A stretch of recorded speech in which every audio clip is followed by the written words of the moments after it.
Yeah. Oh, why did I do my mouth like You could have waited and paused before that shit. why I had to do all of that? Man, we got Jack. Oh well, but we're back. Yeah, that's kind of lame, but it is what it is. What it is. Yeah. It is what it is. I Now guess. we'll just have to do better at finding uncopywritten music. Where the homie at? Grismatic. Look, oh yeah, we can play one of his. Let's do it. Grismatic. We need some music, man. We need some music. Well, let me play one of his while we wait for people to come in here. We gonna be talking about something. We're supposed to be playing that on the intro anyway.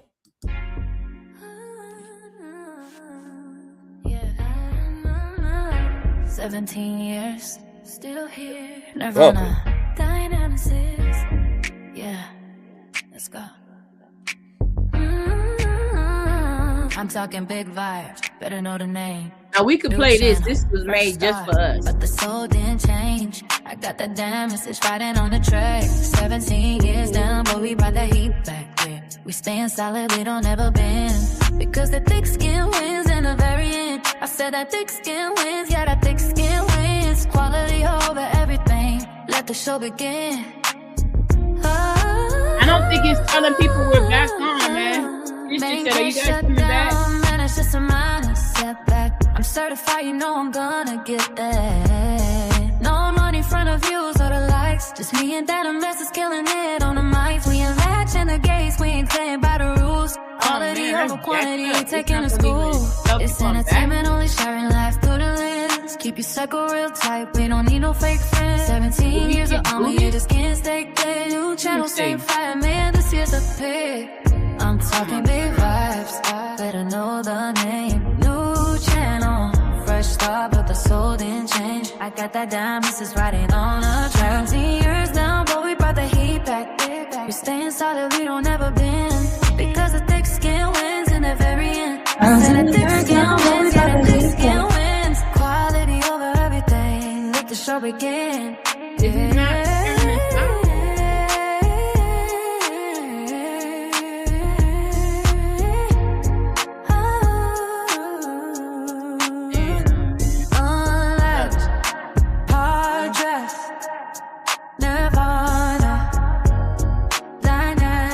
It says 15 people are watching. So somebody's in here.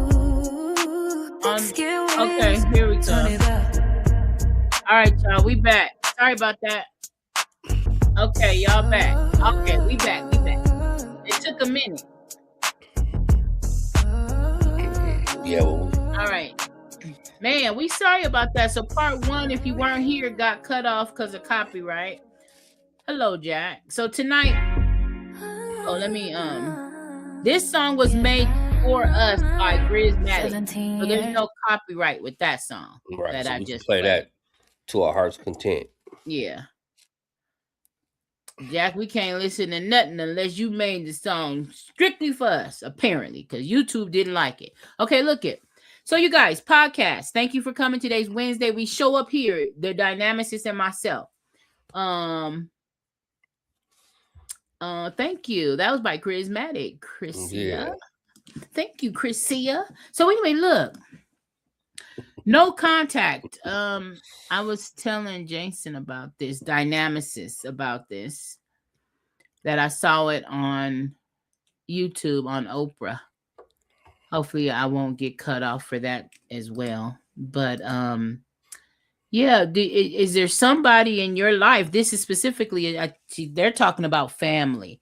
I don't think this is a new thing, but I think with mental health being such a big deal, and it's always been a big deal, but we're talking about it more. You just gotta cut some people off, family or not, right? Just to keep your sanity. And that's probably one of the hardest things to do, but I guess more people are doing it than we know. So I have a video I was going to start with, if that's okay, unless you want to add something before we get started. No. I think we should. Let's get started. Okay. Let me share. Hello, New York. Hello, New York.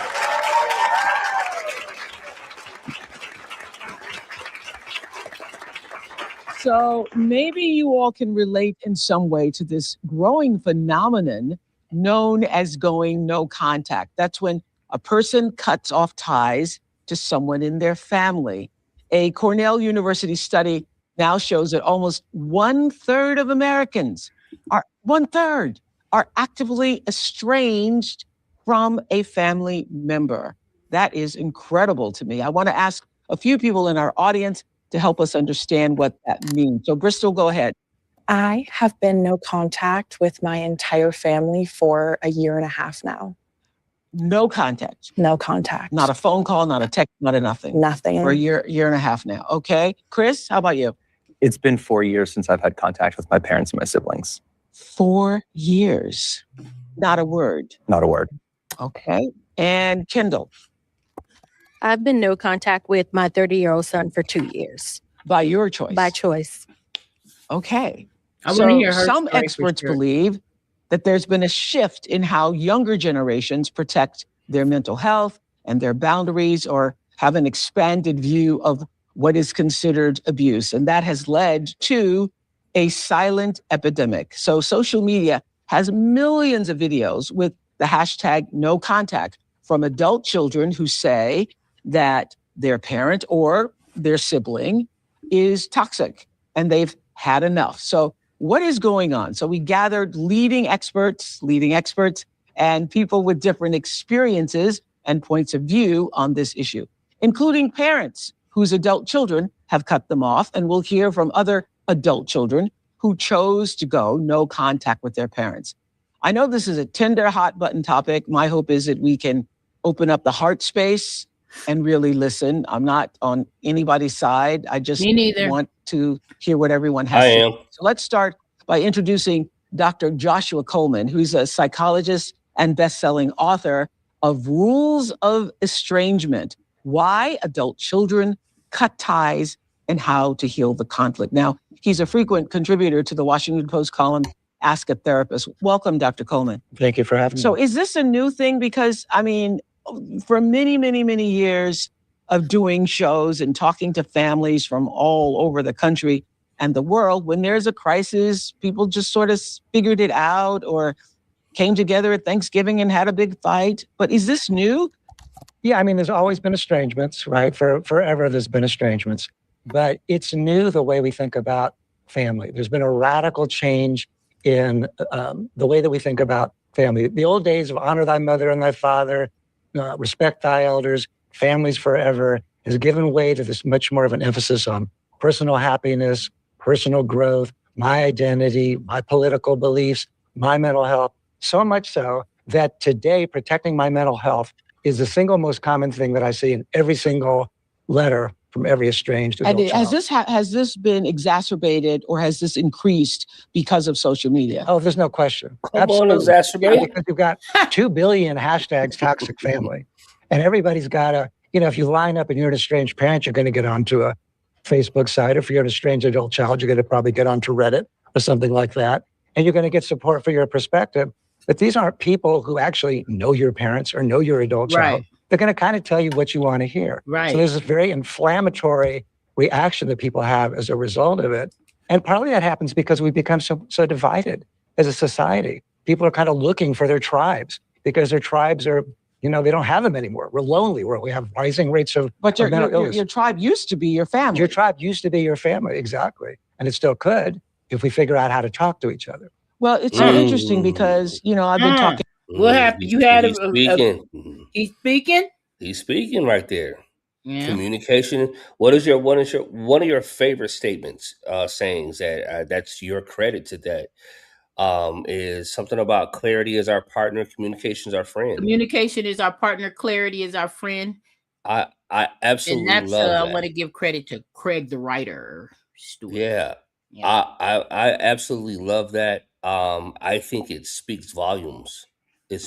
So he cooking. He Okay, cooking. here we go. We're gonna keep going, but you I see what side you leaning on. All No, right. I mean I'm not leaning, You but leaning now. You leaning. To people for a number of years. And I remember back in the day, meaning 80s, 90s, the aughts, the very idea of having a disagreement with your family and the very idea of divorcing your parent or Oh yeah. removing yourself from a toxic situation was a foreign concept to people. But now it's like common understanding. It's common understanding. It's also positioned as a sort of virtuous act of protecting our mental health. And you know what? Sometimes it is. There are truly abusive, difficult parents and family members. But there's a lot of people getting estranged today who aren't abusive, who are loving, decent, hardworking, Okay, you see where he's loving, going. caring parents, and they're being cut off. And part of the problem is us as therapists, as I hope we'll talk about, because as therapists, we become what the sociologist Alison Pugh calls detachment brokers, where we help people not feel guilty about feeling responsible for our parents. That gets sort of pathologized as being codependent or parentified or that kind of thing. And therapists are sort of greenlighting a lot of estrangements, particularly when you use language like, oh, your mom's a narcissist, or your dad's a borderline, or they're a sociopath, they're gaslighting you, or they're a boundary crosser. And once you say that to somebody, once you tell somebody that their parent or their family member or their child is that way, you just greenlit them cutting them off, because now it's a virtuous act of protecting your mental health. I think that's a problem. Mm. there's Okay. very much so a Dr. Lindsay problem. Gibson is here. Okay. So I see he sounds like he's gonna be going.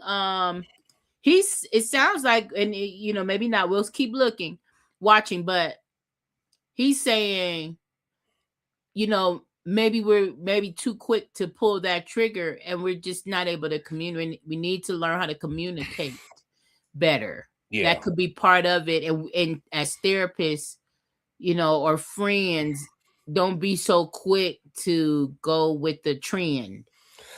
What? Yeah, I would agree with that, and I think one of the things that he highlights, which is good, it's effective, and it shows that he definitely has done his research, is that he presented the argument from both sides, right? So you have the case where you have the people who are a part of the trend. Hey, these situations are unhealthy for me, so I'm taking a stand for me. Understood. Then there's those other cases. What he highlighted though was that therapeutic thing, and I do want to speak to that because that depends on what your therapeutic orientation is, and what that basically means for anybody who goes into therapy is all therapists are not the same, right? Because they're not the same individual. Well, no different than the fact that they're not the same individual. They're most likely coming at the whatever situation that's being presented slightly or ever so slightly different. You have some that believe in a certain way about going about things, just like, for instance, different types of church. You got Church of God in Christ, you've got Baptist religion, right? They all study from the same Bible. It's how they go about it, though, right? And so therapists can be, it's how they go about it. Everybody wants to help. It's how we go about helping. And in this particular case, he highlights the fact that they were labeling other people outside of you. Right. I think that's dangerous, and that I've never found that to be effective, because first and foremost, we're not dealing with that other person, right? They're not in this session with us, so that they're irrelevant anyway. Doesn't matter what the fuck they're doing; they're really irrelevant. What's most important is you, and what's most important is how are you going to navigate this new space, right? Right. So making sure you have the tools, making sure you have a clear idea as to what you're going to do and why you're going to do it. So anyway, I say all that to say, I get where he's saying. I'm glad he did highlight that. Yeah, I you got to feel be very careful. I mean, I strongly agree. You got to against be. that. I think that we give people. I think we have a tendency to give people too much credit because of a title, whether that's a preacher, a therapist, a doctor. Yes, they're gonna have some A credentials, friend. and a friend, a parent. Like using this as an example. Okay, so truth be told, said the rise of media outlets have helped define what's considered toxic. For years, we did not know we had permission to disconnect until witnessing mental health through a wider lens. I agree with that. I like that. Welcome back, I like Tia. that. All right, we're gonna go back to the video. Here, and she's a clinical psychologist and New York Times bestselling author of Adult Children of Emotionally Immature Parents. And I hear it is sold now over 2 million copies. And many people credit your book as the catalyst, actually, for this surge in adult children going no contact. Jason, Now, her upcoming book is How to Raise an Emotionally Mature Child. So, Dr. Gibson, what is it that you were seeing in your own practice? Yeah, as a psychotherapist, what I was seeing was people coming in not identifying the problem as being with their parents or their family members. Usually it was some other kind of stress. Could be work stress or friend stress, that kind of thing. And then about 3 or 4 sessions in, they would start talking about what was going on with the family, as sort of like their daily life stress. And from there, we would begin to get a picture of this old underlying tension that had been going on for a long time with the family. But very few people early in the day would come in and say, I have a problem with my mother, or I have a problem with my right, because they don't know son. that. They would come in with some other life stress, and then we would get to the family issue. Right. Is the family issue at the root of most things? Well, I don't know if it's at the root or whether it just resonates with what's going on now. It's very hard to tell. But what I found was that the coping mechanisms that they had learned to use with their parents, when their parents were either trying to control them or get them to do what they wanted, were being transferred to their current relationships or their work relationships. Could you give us some factors that you believe make it necessary to protect somebody's emotional health by going no contact? I mean, when you say to someone, or do you say to them, perhaps you should go no contact? Yeah, I don't say that. You don't say that. I don't say that. You let them decide for my themselves. job as a therapist is to help people come to their own conclusions. Well, not only come to their own conclusions, but I want them to be able to turn within and test out their own inner guidance. In other words, get back in touch with their own feelings and how things affect them. And lots of times when you've had a dominant parent, that ability to know what you actually feel and think has been messed with, okay? Because it becomes an issue of you love your parent by agreeing with what they see. So actually, no, I'm all about helping people to understand the dynamics of the relationship, how it's affecting them, and then they make the decision about what they want to do. Well, how do you talk to them about your emotionally immature parent, and how do you determine whether a parent is emotionally immature? Yeah, I really stay away from those terms in psychotherapy because I'm not. You wrote a whole book about it. I did write the book. You said you wrote the book. When I'm coming in, I'm coming to the lady. Bitch is the title. I'm coming to the lady who wrote the book about emotionally immature parents. I like what she's saying, though. Absolutely. Right. Whether you mention it or not, and I like what she's saying because that's true therapy. All that labeling shit is not effective. There's no point. So then what she just said, and that's what I was talking about earlier, it's not helpful for me to label people outside of you because I'm not working with them. I can't make an assessment based on only your judgment of what this looks like. Right. I can't say, oh yeah, well, your parents are narcissists because of how you're relaying your interactions with them. You might just have a fear of fucking with shit. You actually might have some other repressed issues that's now manifesting in this way, right? So it looks like this. So I love the fact that she said that because it's like, oh no, I kind of steer clear from those things in therapy. And you have to be careful with that, I think, too, because yes, you do. Then we'll get back to the video, but I think you're right. Like you have to be careful with that because with social media and these trends and things of that nature, it's easy. And now you got Chat GPT and all this other stuff. Like these little terms and things, they throw them around and make them everyday words. You see what I'm saying? They started that shit. Well, I don't know about when they started it, but I do specifically remember when OCD became common. Yeah. And everybody was OCD. Everything. Oh, I'm anal about this, or I'm OCD, blah blah blah, and it became this buzzword, right? Mm-hmm. That just says that maybe ultimately you just clean.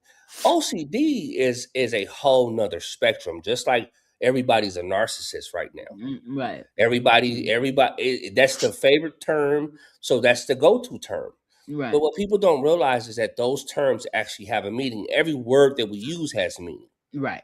Right. So there's things that we should unpack, in other words. Yeah. And I so I kind of like what she's saying. I do too. I'm fucking with her stance on that, especially I'm gonna let her on get this stage. right. I fuck I with think it. I'm gonna let her get through all the Hey, therapy Susan. side, but and then I'll jump to a particular story. I want to hear the Black people story. I'm sorry, I do. I don't know. But before we go. I mean, white people have problems too. But okay, here we go. Session. Yeah. Right. But when I'm Hi, talking with them Susan. in the Love you. session, She I'm just walked in. describing behavior. They're describing behavior, and we're talking about the effect of those behaviors on them.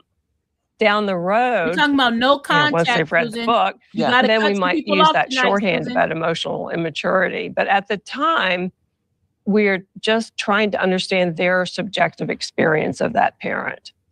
Okay. I want to bring in Nedra Goldberg to WAB. Nedra is a licensed therapist and a relationship expert known as the Boundary Queen on social media. Hey, and she's Dad. the author of the New York Times bestseller, Drama Free, a guide to managing unhealthy family relationships. And her upcoming book is The Balancing Act, creating healthy dependency and connection without losing yourself. Welcome. I see you nodding here, and you're nodding for both of them. So what does that mean?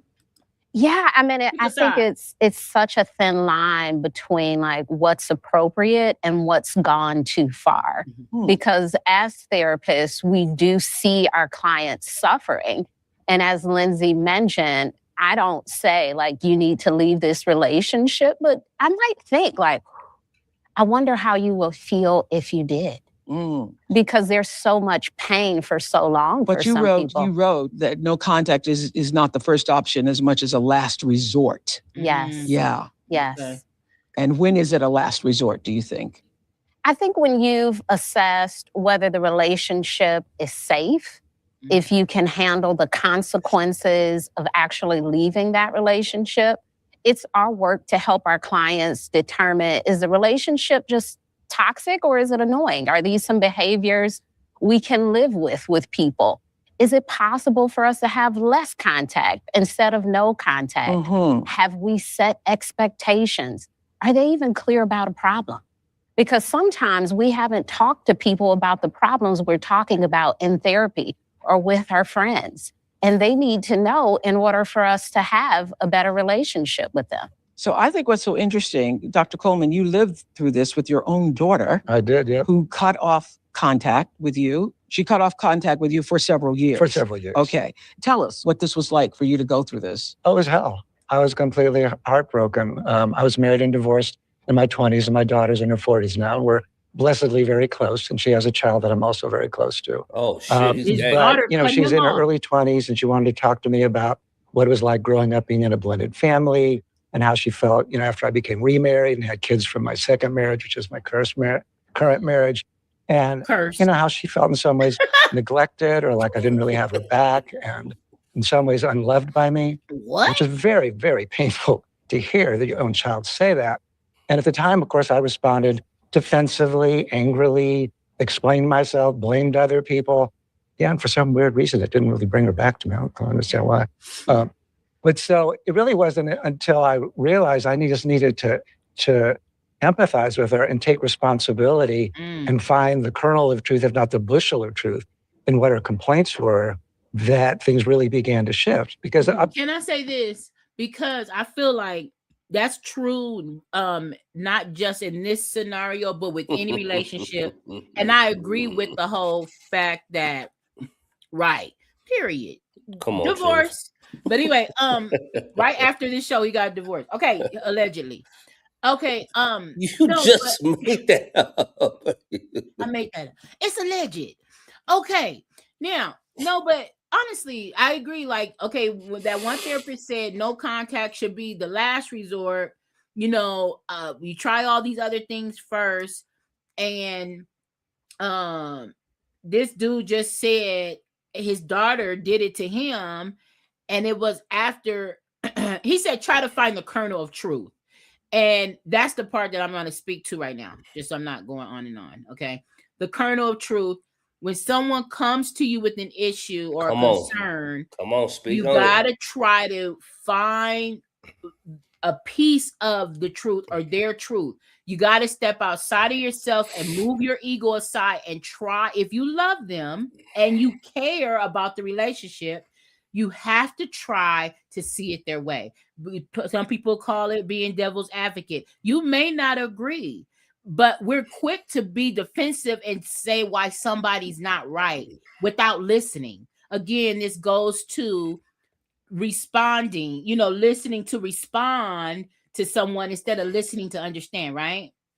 I mean, Yeah. right? It speaks to that. So yeah, listening. It's like it's like when you say, yeah, you may have heard me, but were you listening? Type shit, Mm-hmm. right? So people can hear but not listen. You're hearing to respond.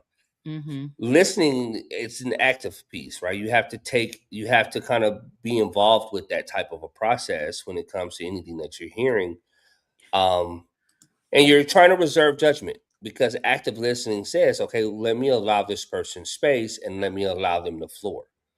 Right. So with that kernel of truth piece, or the bushel of truth, as he said, yeah, that's very impactful. It's very important to do. Yeah. And in order for you to kind of get down to, okay, what's really going on? Okay, what is this because person really trying to say? And what are they trying to sometimes say? people are not effective communicators, and it makes it even more difficult. But Well, especially when you're having these multi-level dynamics, right? So you have the parent child dynamic, right? There's a lot of power differential there.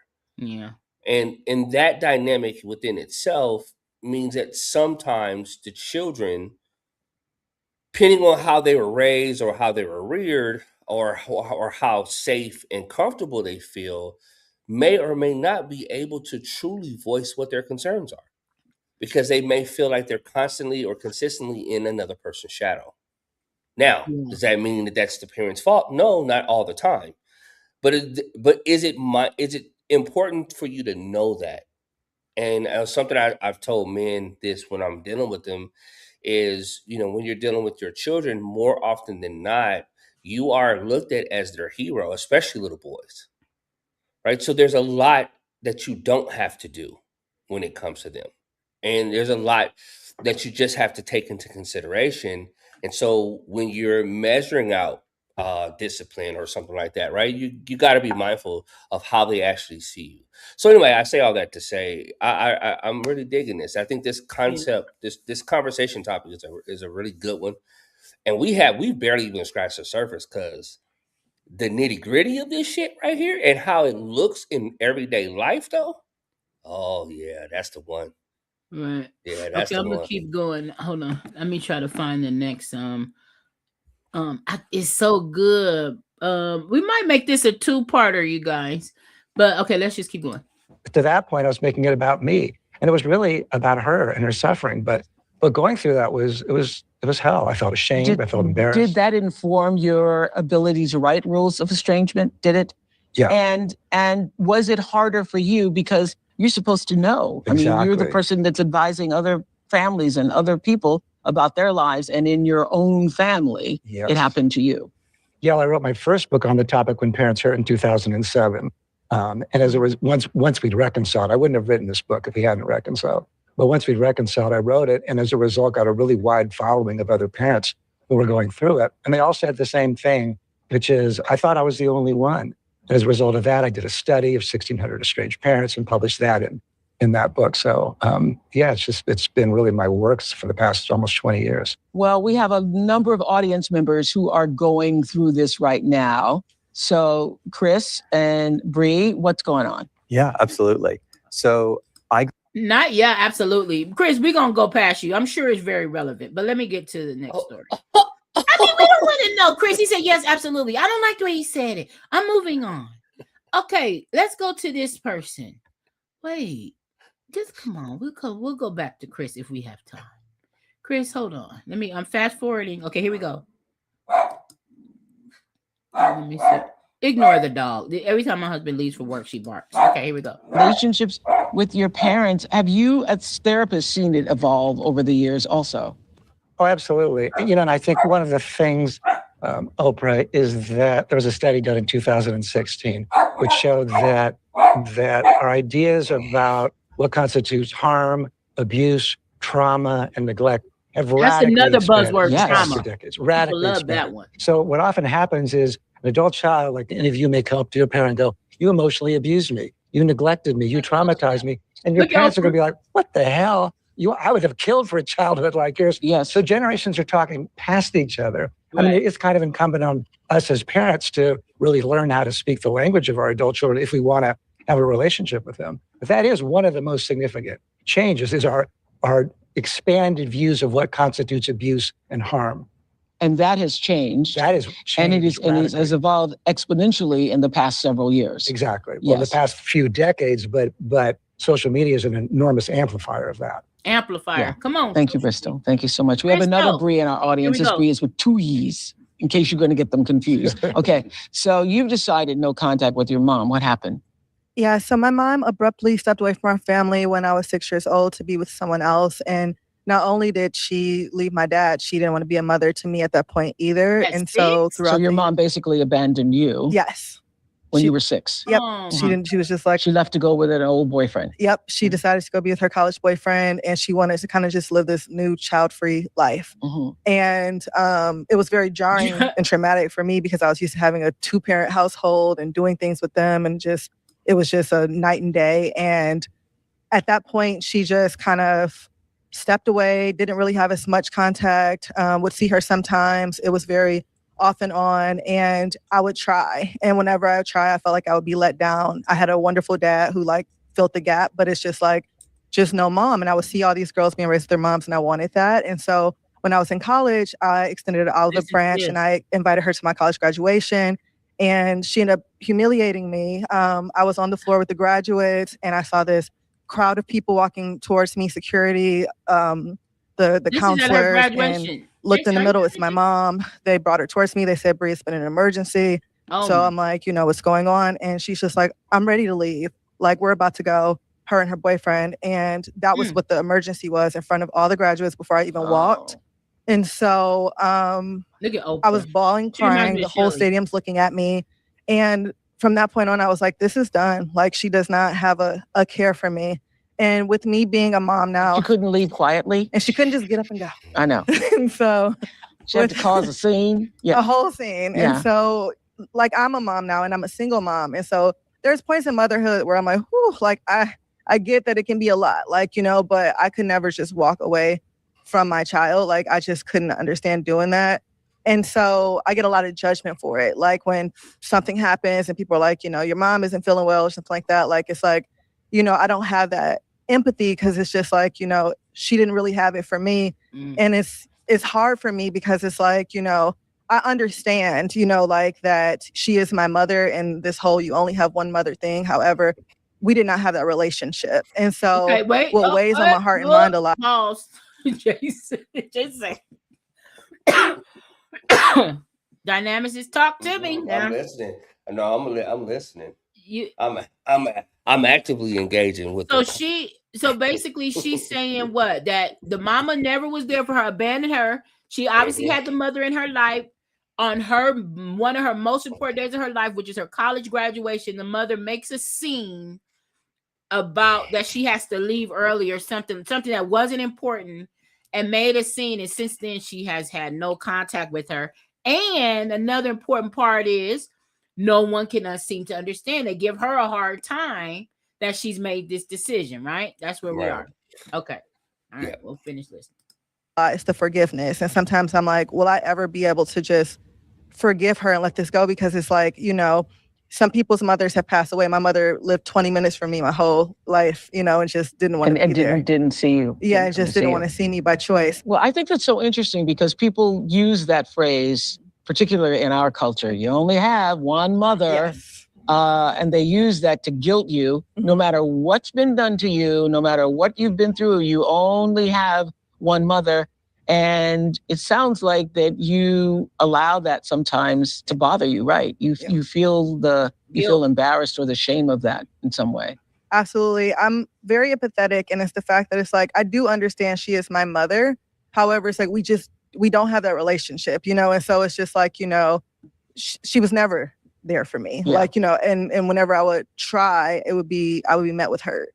And so it's like, I want to be able to like forgive her for my own peace of mind, not to bridge the relationship, but just to like have some kind of a start to healing. So your question is? So my question for Nedra is, how do I carry the void of the disappointment and the hurt and the distance, but also like, is there a chance that I could truly forgive her and be able to kind of move on, even though we obviously are both still, here in the world? I think you have to accept that people can birth a child without parenting them. And what I'm hearing in your situation is you have a mother, but you don't have the nurturing of one.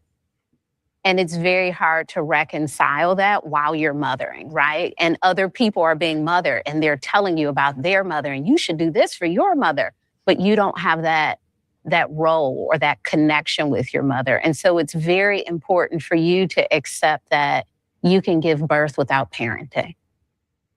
I think you also need to allow yourself to be angry, because sometimes we're not making room for that and we're just rushing toward forgiveness. I have to hurry up and forgive. Especially if you live in a culture that says, but it's your mother and it's the only mother you have. But you are her daughter. And so on both sides, if we're going to say, but this is your mother, this is your father, you are also a daughter. And you get to be upset about not being parented. Yeah. After you work through that stuff, what does forgiveness mean for you? Because you can forgive and reconcile. You can forgive and continue to not have her be a part of your life. You can forgive and readjust what the relationship is. Maybe she's not a mother, but she's a great friend. So you get to decide what that forgiveness... Did you see her just do this? I didn't know about that. Right. Oprah like, what? Or maybe an associate. You said, right. Oprah said, oh, no. That's what the girl did. She backed up like, if she can't be my mother, bro, I'm going to see you being my friend. But go ahead, Jason. Come on. Oh, okay. Maybe she's an associate. I'm not sure. But perhaps there is something there. If you can remove that expectation of parenting from her because she hasn't done it and she's not doing it, maybe there's a little bit left there that you can have. I don't know what that is. And maybe it's nothing. But you decide what that forgiveness looks like. And it sounds like you have learned how to be a nurturer even though you didn't have it. Yeah, and may I say this, that in all the years of all the shows... What happened? You like that? No, I'm just like, no, it's just so... So I'm a nerd, right? But I'm very passionate about working with people. I'm passionate about stuff like this, right? These dynamics. This is where the whole dynamics thing, right? It's exploring the chaos and how we get here and what does that chaos mean. Yeah. But what I'm hearing in that, and I've seen this in my work, is that so many people have longed for, right, this type of relationship. What type? This mother-daughter, Parental. the parental relationship, right, in a healthy way, in a healthy light, because it's no different than a plant, right? If you take a plant and you could sit it somewhere and don't give it water, right, and you'll see it to start to wither, it'll start to droop. The moment you give it water, sunlight, and even start talking to it, what you notice is that plant will start to perk up. It's almost like the entire time it was longing for someone to pour into it, right? And so people have this part in them.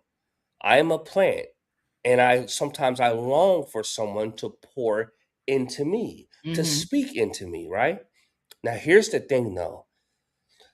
What I think what I think becomes unhealthy is when we put restrictions on what the universe and creation, how that can be answered for you. Because when we put restrictions and we say it has to be like What this it needs to or look it like. has to be like that, right? Then it has to be my biological mother. It has Okay. to be my biological father. It has to be this group of people. It has to be my first career. It has to be this first job. And this Mhm. first manager has to treat me a certain kind of way. Well, the problem with that is that we don't give room for the mastery of the universe to actually come to your aid and your benefit and your rescue when you most needed it. And I think that's where what bothers me the most, right? Because I've seen this oftentimes is that where people, when you start taking inventory of the things that you were looking for that you needed from this person, what's fascinating that is that oftentimes when there are genuine needs, those needs were actually being supplied, but it was being provided from another angle or another And you direction. just didn't see it. Well, because again, we say it has to come from over here. Right. So it has to come from this direction.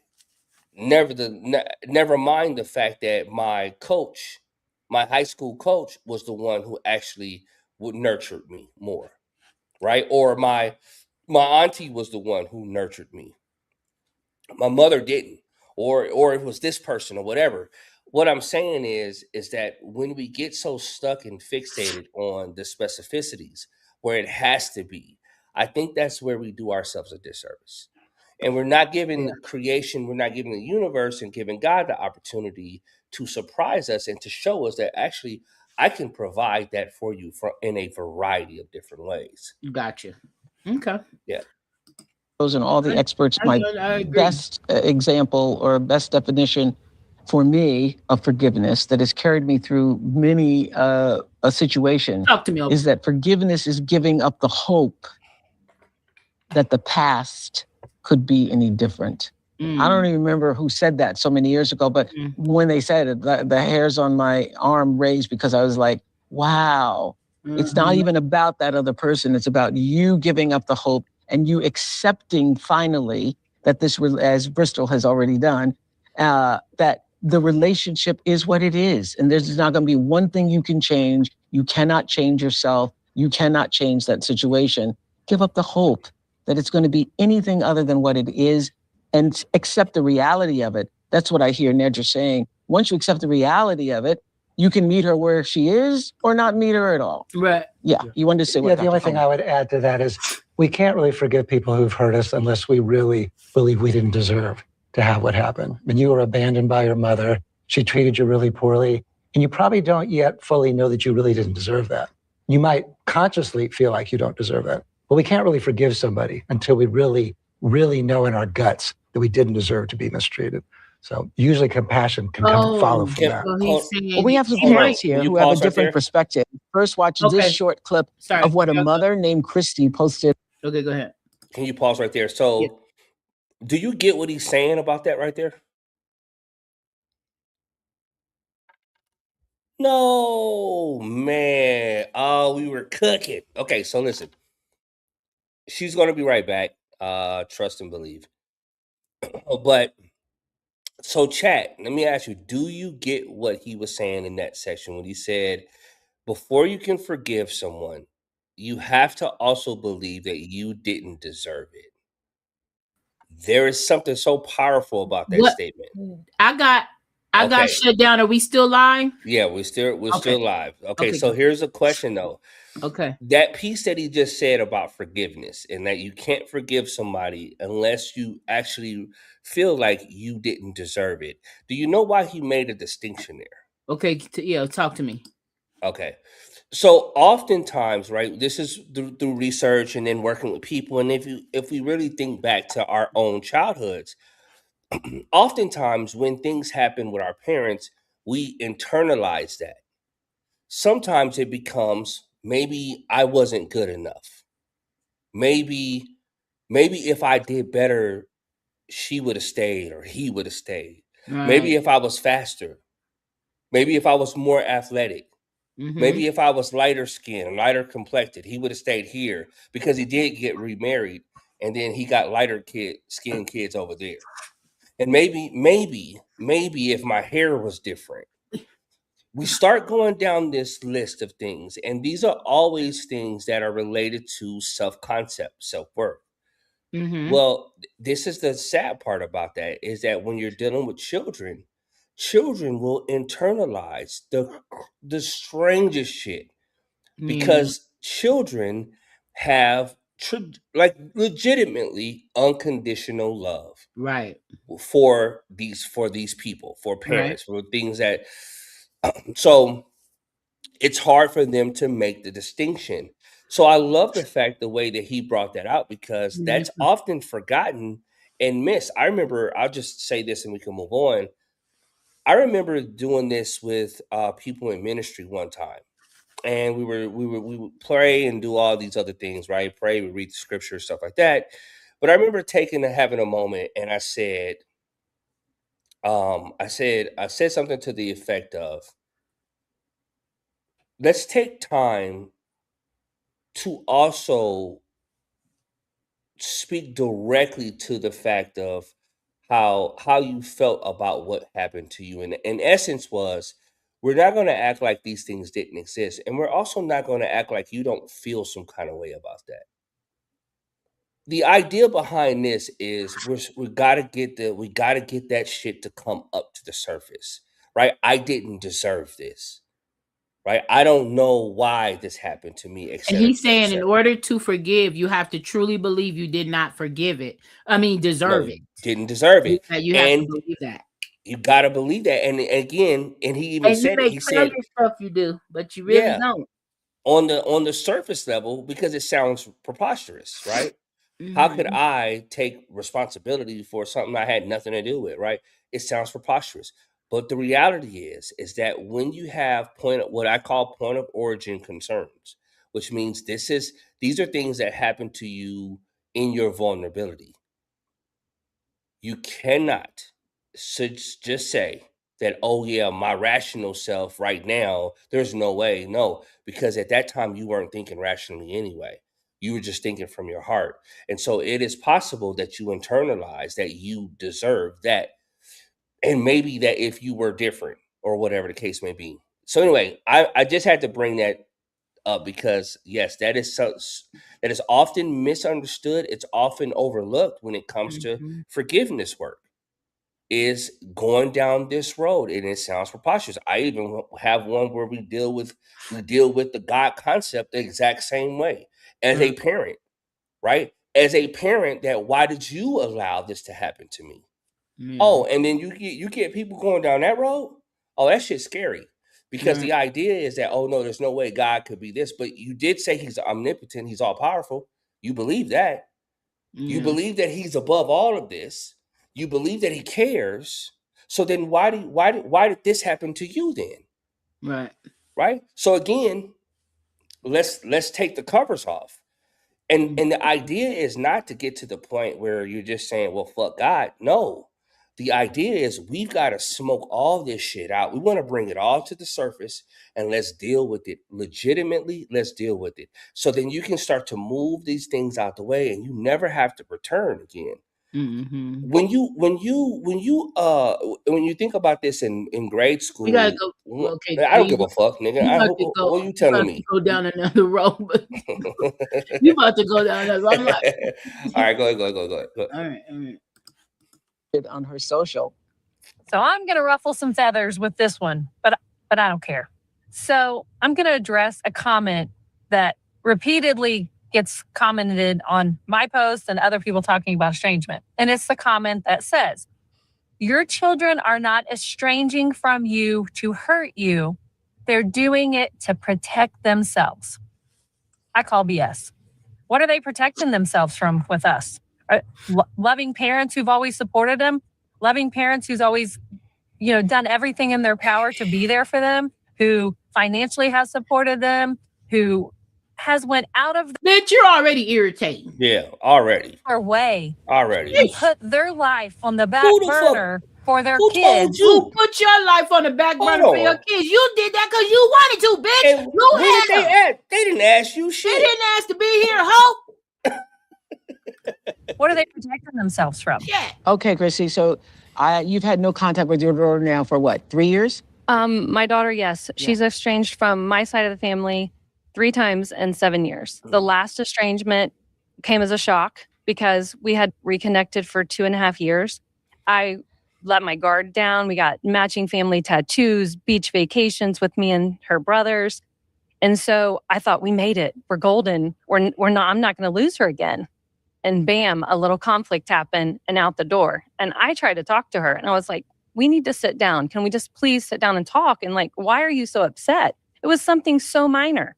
And she refused to communicate with her brothers and I. She's cut my mother off, the only grandmother she's ever had, who's completely heartbroken. Her brothers don't have a sister. Well, maybe she's mentally ill. They're cut off contact with them. Yes. And in the beginning, the first estrangement, I will give, it wasn't her fault. She was 17, 18 years old. I went through a divorce. She felt she had to choose and she didn't choose me. We worked through that, and she explained some things to me and I understood it. You worked through but now she's 25, almost 26. She knows I'm a good person. She even, My son's 28 and he's still act the fool. Okay, what happened, Jason?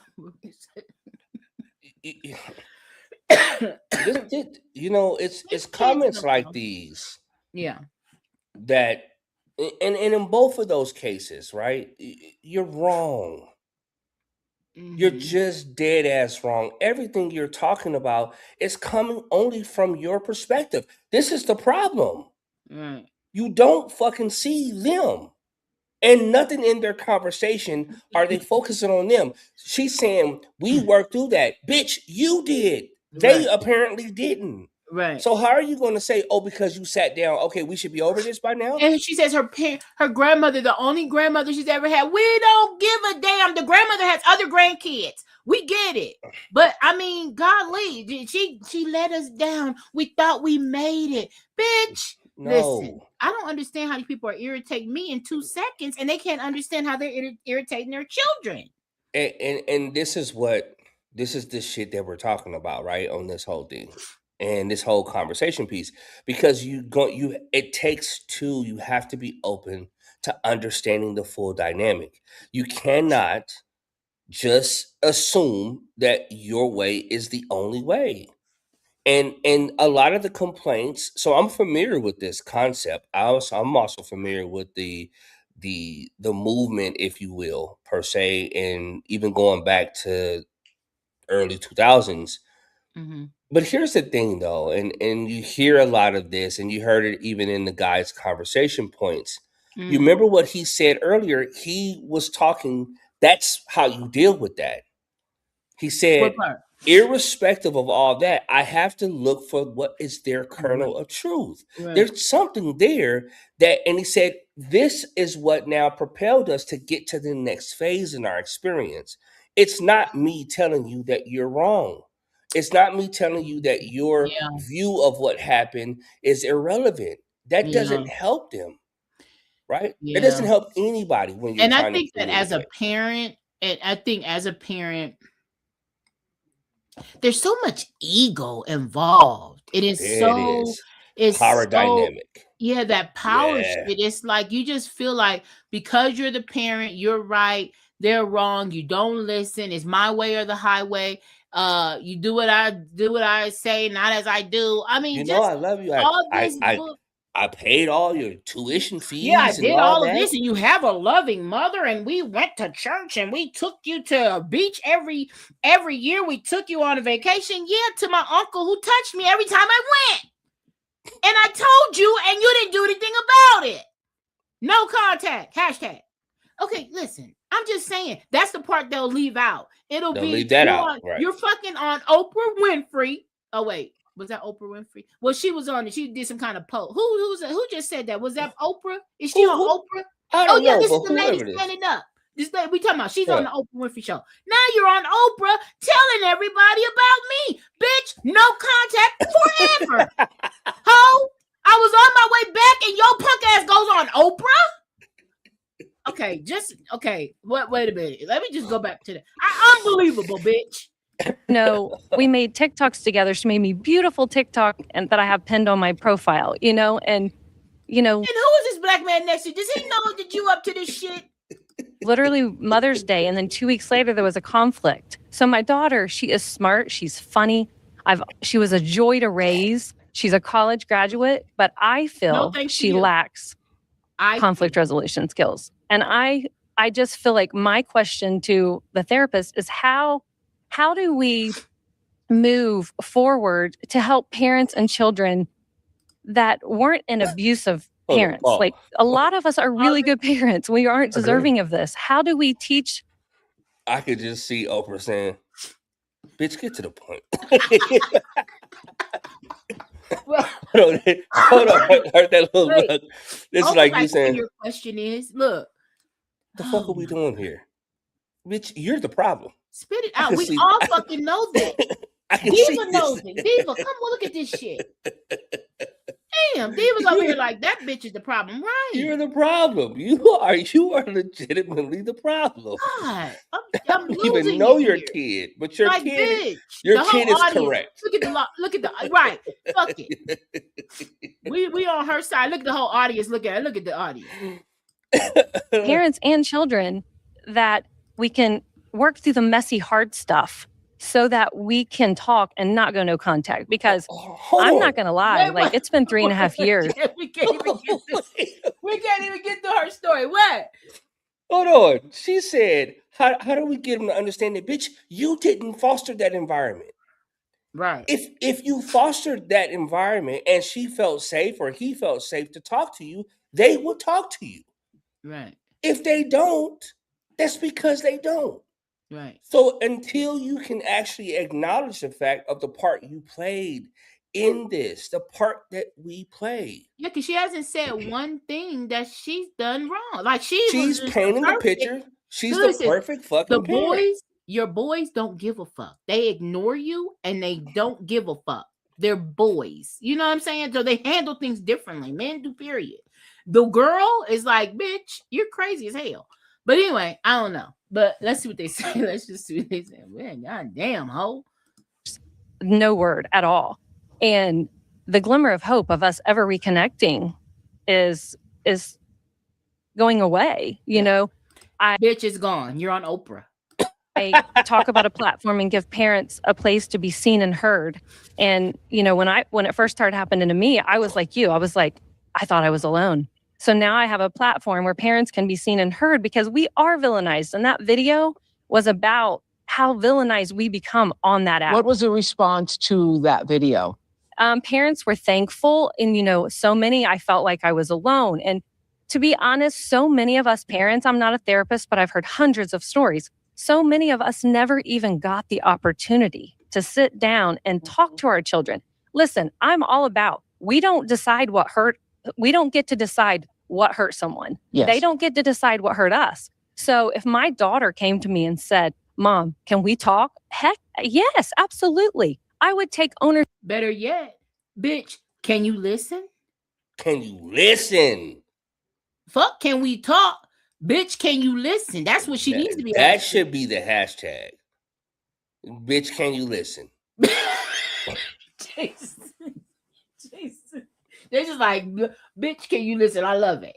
We're here. I love it. I love that because that's the part, right? That goes back to that quote that you use, right? That you use often about communication is our partner. Yeah. Yes, right. You got to lean into that shit, and it's uncomfortable. It's very uncomfortable, and you feel naked, and you feel stripped bare, right? But irrespective of all of that, that's how you get beyond that space.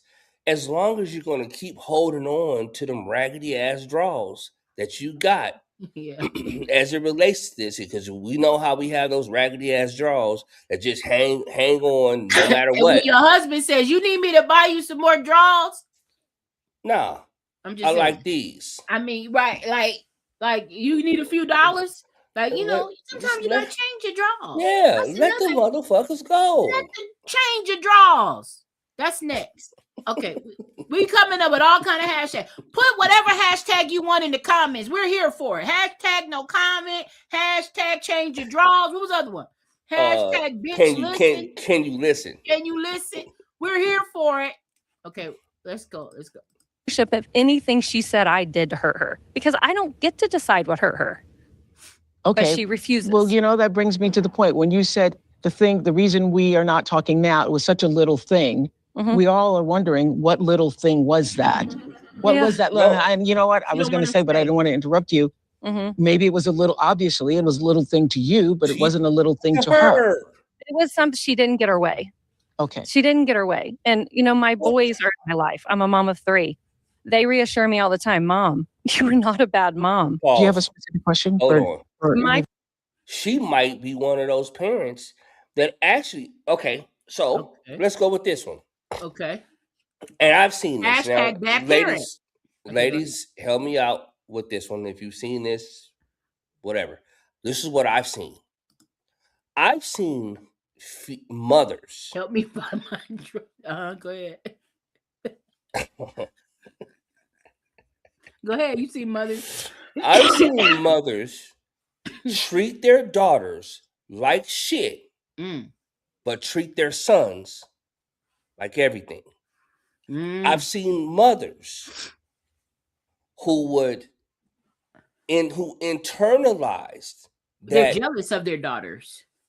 Again, I don't know. That's what it is. I've heard that. I've heard that for real. Like right? that's a real thing. Mothers being jealous of their daughters. Yeah. Damn, this is probably what's going on. She said it's a little thing. Hold on. And her brother said, "You're a good mom." Her brother, that was her first thing. My sons, they tell me I'm a great mother. Bitch, that's the problem. Because that's probably what's going on is because she feels obsolete. Because you feel your value was greater because you had sons. Mm-hmm. So now, whereas she internalized some shit from her childhood where she was irrelevant, she now has boys, right? That makes her relevant in this manosphere, whatever shit space that they live in. Well, so now her daughter is a second-class citizen. So her daughter is now coming up in a household where she feels like that. So again, I'm on the outside looking in, but you've given me far too many red flags for me to say, Jason, she is now definitely. Hold on. Wait a minute now. I hear you. But some may add up. You see, Oprah said, what was that little thing? Oprah, and she didn't want to say. She didn't want to say. You see, she's like, she didn't get her way. It's never that. If the girl cut the whole family off, because she didn't get away, you cut that out. And if that's the case, and here's the other part.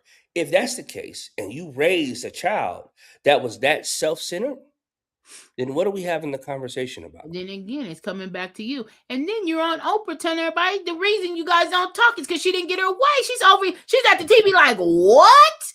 Bitch, you haven't learned anything. You're still a bitch. Hashtag still a bitch. Okay, let's go. Question is how do we work on teaching conflict resolution skills so that the no contact doesn't start? Because we all know once it starts, it's a hard thing to go back from. Yeah. So. I mean, what I always tell parents is you have to start with telling your adult child that I know you wouldn't do this unless you felt like it was the healthiest thing for you to do. Now, I may not feel that way to me. Is that the first rule of estrangement? That's the first rule of reconciliation. Okay. Yeah. The first thing is you have to reach out to your adult child and say, you wouldn't do this unless you felt like it was the healthiest thing for you to do. Now, you may not feel like it. You probably don't feel like it's the healthiest thing to do. I, as a therapist, may not feel like it's the healthiest thing to do. But it doesn't matter. Your kid does. And there's no way they're going to come to the table unless you do. Man, she's looking at this shit like, thank you, sir. She's so happy. Second of all, you have to find the kernel, if not the bushel of truth in the complaints. And maybe you did all that. I mean, I get it. You're right. Some of these adult children who cut off contact, they're conflict avoidant. Mm-hmm. They don't know how to have a conversation. And they tell their parents that they're gaslighting them or they're, emotionally mature, or they're, narcissists or whatever. And it's actually that they have mental health issues. Yes. Or they're being negative. Oh, now you calling her crazy.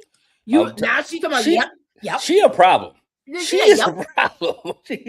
She's on medication. Now she about to break a HIPAA law. Watch. Just keep watching. Here she goes. She about to break HIPAA. Influence after a divorce. Yes. Or they're married to somebody who says, choose them or me, you can't have both. Or they're involved with a therapist who assumes everything's a result of parental trauma. Or they don't know any other way to feel separate from the parent other than to cut them off. But this idea that it's only bad parents who are getting cut off, I'm sorry, I call bull on that. Thank you. Thank you. You agree with my TikTok. So we have another Go to the Kendall. next person, Kendall. please. Hi. Yes, I am estranged from my 30-year-old son by choice. Where's Josh? And what I do notice, even in the room, when the children were speaking, people were kind of nodding and agreeing with them. But the moment Christy started telling her side of the story, people were kind of like, you know what I'm saying? My platform speaks similar to hers on behalf of the parent, because parents are suffering in silence. And when children become estranged, they are celebrated, they're supported, people rally behind them. But when their mother decides to go no contact with her child, But that's not what Christy was saying. That's not what Christy's That's saying. the opposite. You know, we don't like Christy. Let's just say it. We don't like Christy because Christy is a problem. Okay? Christy is not what Christy was saying. Now, this black lady, you're gonna sit up here and disappoint me. I was ready. I loved your little. This what happens. Your burgundy dress. You went and fast forward to her. You should have went back to the guy from Matthew earlier. I passed Chris. What's his name? Chris or Matthew? I passed him up to hurry up and get to your ass, and you don't listen. God damn. Now let's see what the fuck she talking about. Sheesh. Get to the. He's demonized. And that's been my experience. You made the decision to go no contact. Why with your son? My son he's caused me verbal, emotional, physical trauma, and financial trauma for over 15 years now. And you just decided enough. 2 years ago, he threatened my husband and myself, and I made a conscious decision that was the last straw. Time to go. Because he didn't get his way. Because he didn't get his way. He didn't get his way. Yeah. And has he respected the no contact? No.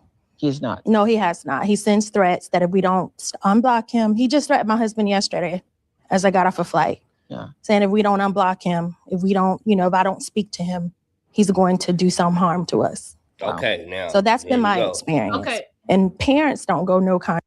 No. All right, now. What's his name now? What's Now, Burgundy's name? Because she's not now. This is valid now. Now again, these are different concerns. Right. Okay. Now you got Susan, not Susan. Where's Susan? Not Susan. Oh, Kristen. Christy, the one. Yeah. You got Christy. Did you hear this shit? Go ahead. Who said what she's saying? Now. All I'm gonna say is this: if you're old enough to run up, you're old enough to get done up. Period. Your husband should have laid this nigga out already. I'm just saying. Right. Your husband should have put hands on this motherfucker a long time ago. He needed his ass whooped. And this is where black families are different. This is where we differ, okay? Because you only got a certain amount of latitude. There's a certain amount of latitude that we gonna give when it comes to shit like this. Now after that, you done fucked up. I done brought you in this world. I take you out. I say it like this. I've heard that. I don't think I ever doubted that could be an outcome. Right. I think whenever I've heard that statement and it was said to me or in my vicinity, you believed it. I believed it. Right, as you should. I believed it. As a child, and we moved accordingly, right? And we're still here today, which is as evidenced by the fact that whatever the fuck they said don't do, I didn't do. Right. So right. Right. Oh, but seriously. But seriously, to her point, she's saying that as a parent who goes no contact, it's not celebrated versus a child who goes no contact. Everybody's like, yay, more power to you. And to her story and what's going on. Okay. And I'll just tell you what I feel. Okay. You have a son that you raised who sounds selfish and he wants it his way or no way. It sounds like he has mental health. He sounds like he has mental health concerns. That's Yeah, what he he sounds might. He might have mental health issues, and he's Yeah. like, he can't have it his way. She said trauma, all kind of trauma he's caused. So she's had. I mean, I want to know: do you have a restraining order? I mean, this is beyond. If he's threatening you, I mean, you gonna Yeah. get locked up. Yeah, Period. that's you don't want to. We don't want to play with that. Yeah, And we. I think when it comes to this whole discussion, and I will say this before we move on, Mhm. is this desire or need to be celebrated. I don't understand where that comes from. I What don't think part? that that's no, because all of them or the parents are saying, you know, no one's talking about our end of it, and no Oh one's yeah. saying this. Listen, all that shit to me, I think is irrelevant. What I do think is relevant is this, right? As an individual, as a person, you are putting your health as paramount, right? And your safety is paramount, and I think that's I agree with that. And I think at the baseline of all of this, right, is it Mhm. comes back down to that. How do I know when it's time for me to make that change? How Mhm. do I know when it's time for me to go no contact? I really think it boils down to your health and your safety. Because if your continued engagement with this individual is putting you at risk of bodily harm, putting you at undue risk for emotional harm. Like I've known Financial people, harm. yeah, like I've known people that wanted to die by suicide from dealing with an individual. The type of shit that they dealt with that one individual, right? Whatever that was, again, you cannot afford to play with that. So whatever power that person had, or whatever way in which they operated, and get you out of your pocket, or whatever the case may be, you've got to be able to make decisions about what's going to be healthy for you moving forward. And if that means that I have to separate myself from this entity, then it just is what it is. And there's no need for a parade. There's no need for people to pat you on your back, because you'll still be around to talk to those that were able to do the same Mhm. versus the opposite end of the spectrum. Mhm. So, and who knows what that child will do later on? Who knows what those parents will do later on? If they ever get it, if they won't, who knows? I don't know the answer to that. But what I do know is that if I am subjecting myself to harm, Mhm.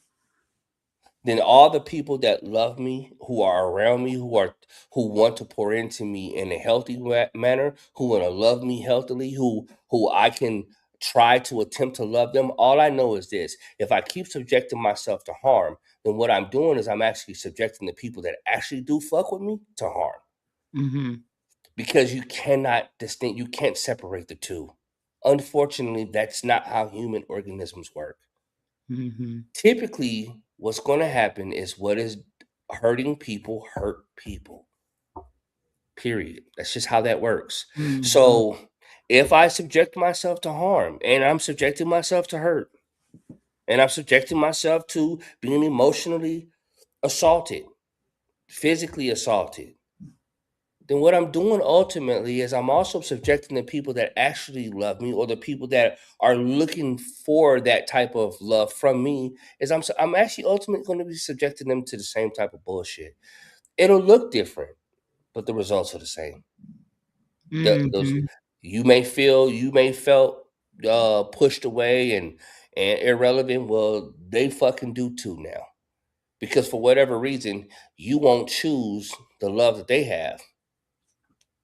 Instead, you want to stay tied to this relational bullshit. You know what I was Fuck that. thinking, and then we'll let you guys go, but or you niggas can go and every you fucking want to, but I'm gonna go say what I say. But um, but you know what I was thinking when we were talking.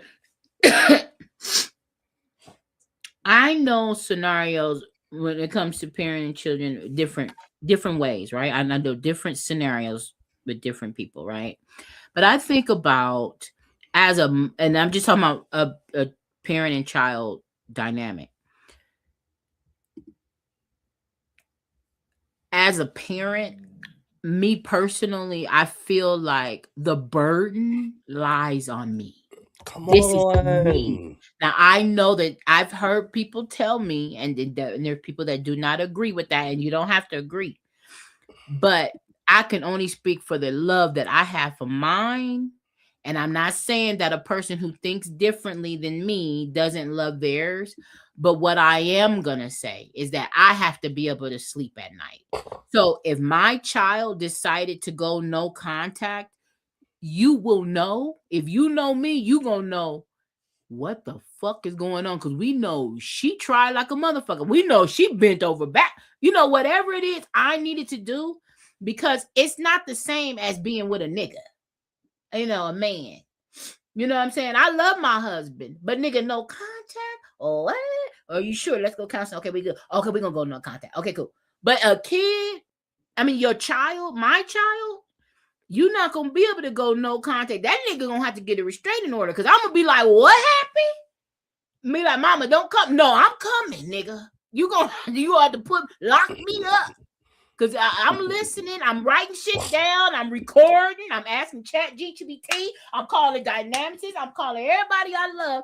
And we got to figure this shit out, because the burden lies on me to make this relationship work. And I know that there's more to it. There could be serious mental illness involved. And like this lady said, it could be violence involved. And that does change things. It does. But I'm giving it all I got. And that's it. It ain't going to be. I've seen parents walk away from kids for far easier things. And I'm like, what happened? And I don't know if it's just a man thing, because the people I'm talking about are men. I haven't really seen, I don't know anyone, but I'm talking about people that I've seen walk away from their children. To me, what seems to be like, nigga, did you really try for real, or you were just mad at the baby mama, or what happened? Like, that kind of shit ain't gonna keep me away from my kid, bruh. It just ain't. And I don't know if that's a man thing or not. I don't. But there's women who don't have maternal instinct, so I don't know. But I don't know. You speaking?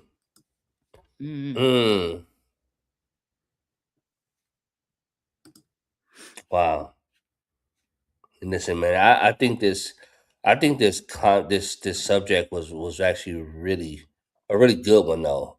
And I think it's really timely, especially because we didn't even get into right some of the reasons why this is happening, because actually, politically speaking, this is also happening. We see people are drawing lines in the sand. And as divisive as it may sound, but we're talking about, some are saying, listen, if you're supporting Trump, I don't want to fuck with you. Right. If you're supporting this shit that's happening, I just can't fuck with you anymore. And I can't ignore this level of bigotry. I can't ignore this level of foolishness and ridiculousness. Yeah, I you just can't tolerate it. Right? So maybe somebody else can, but I can't. Yeah. And Right. so you have reasons like that where people are also making these types of decisions. You have even scripture, right? In the book of Matthew, it talks about there's coming to these last days, right? And then when it talks about the last days, was somehow how, the divisive the message is going to be, right? I've come to turn mother against daughter, father against son, et cetera, et cetera, et cetera. Those who love this person or that person over me, then it's not fit. Well, interesting enough, if you start to break down what was actually being said, it wasn't just the specifics of the individual. It wasn't just Jesus saying me and my name alone. No, it's what does it stand for? So there's a line that's being drawn in the sand for people to say, listen, as for me and my house, we gonna go this way. What y'all can do, y'all want to go that way, that's cool. Y'all can have all that you want to. Hey, I had a conversation not too long ago, and I said, I'm so thankful for my chosen family. And what that means is that's not just talking about the people that are blood related. That's the people that we vibrate the same.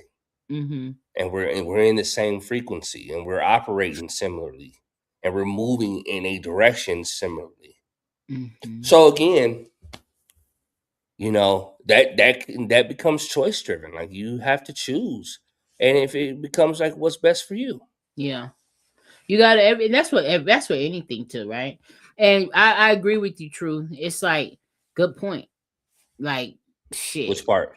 She said I've built a relationship with my children to where they will not entertain a notion of no contact, and neither would I. Like I couldn't fathom it. Like Yeah. it's all the relationship I have with mine. It's like it's always been open. It's always it's because you fostered that. Right. See, if you fostered it, and if you were continually doing shit to cause harm, then that would be a different story. Right.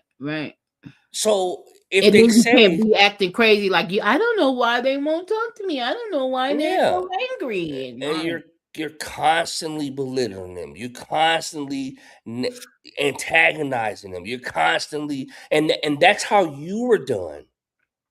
So then you think it's okay that they should just get over it, but look at the results of your life as it relates to that. And why do you want them to now have that same heavy ass baggage to carry around with them for the rest Is of that their the life? generational curse they talk about? Yes, Breaking generational curse. that's breaking that shit.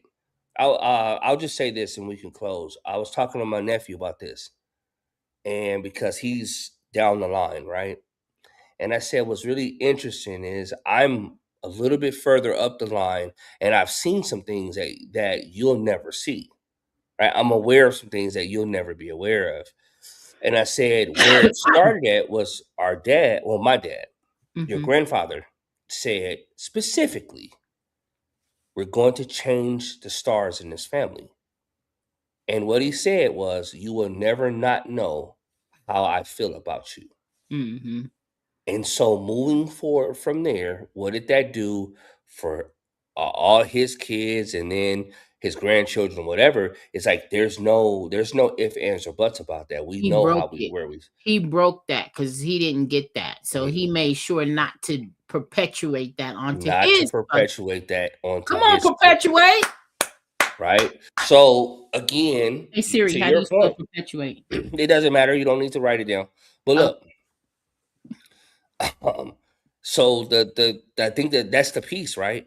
And you have to acknowledge that. I don't want this shit stops with me. Right. It's not gonna go any further. Yeah. You know? got it. So all that fuck shit that y'all that was done, I'm not not y'all. Y'all not finna deal with this shit. I'll deal with this shit. Matter of fact, and I'm gonna cut this shit off right here too. Right. So that we can all move on better than this. Because again, it's bigger than these bloodlines. It's bigger than these blood relations. We gotta get out of that concept. I'm telling you, it's bigger than that. Yeah. This shit is this shit right here. I'm with it. I'm with a lot of it for a lot of good reasons. I think we're also in a season of where people are separating themselves. And I can't remember who said this, but I know it was like when God removes somebody from your life, let them go. Hey Lizzie.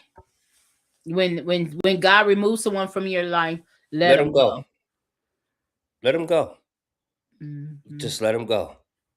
Because there's no point in you trying to force a round peg into a square hole. That's not love. That's control. Because love would say, then what's best for you is what's best for you. That's what love would say. Yeah. Because love is not self-seeking. Now, but again, I digress. We can go further. So, man, listen, this has been a good one. I really appreciate this topic. Yeah, I thought it was a good one too. We almost didn't make it, but we made it. And thank you guys for coming. Thank you so much. Hey, Liz. We were talking about, it's no contact basically when you have to let some people go or whatever. Just watch it. It was good, Liz. But thank you everybody for coming, and we will see you next week, right? Yeah, let's get it. Yeah. I'm gonna watch the replay. Okay, sounds good, Lizzie. Where did I get Lizzie from? When did I start saying that? Oh, Liz, it's a good one, Liz. Yeah, watch the replay. You gotta come check it out. Love you too, True. All right. Love y'all, man. Thank y'all for sliding. Peace, y'all. Let's legalize freedom.